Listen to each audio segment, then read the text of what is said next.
So earlier I have explained you about stagnation properties or total properties, which included pressure and temperature. So now let me introduce to you to critical properties. So these are very much similar to stagnation properties, but let's see what's the difference.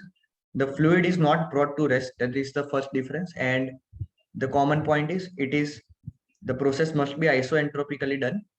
And when the flow is brought to Mach number is equal to 1, that means the velocity of our fluid is equal to velocity of sound in air. That property at that point is called as critical property, and the process of bringing that fluid from a point in state to a point where the Mach number is 1 should be done isoentropically, and the point at which we have Mach number 1 and the fluid property was brought to rest, brought to that point isoentropically, it's called as critical property. So let's have a nozzle where pressure, temperature, and density as first one cross section and another cross section are given. And it need not be necessary that 2 point is at the outlet of the nozzle. It can be anywhere in between the nozzle. So nozzle can continue from here to next point, and the outlet is at this point.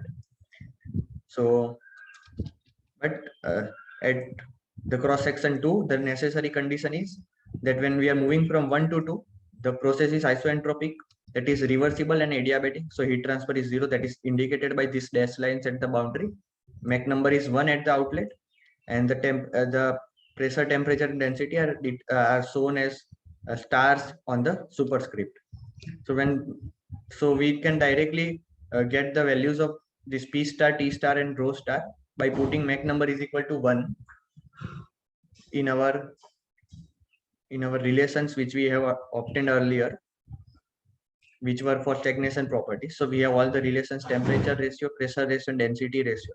So we just put Mach number is equal to 1 in those relations, and we get the relation for temperature ratio, pressure ratio, and density ratio. So they are all in terms of gamma. That is only one function or one variable, gamma, for us.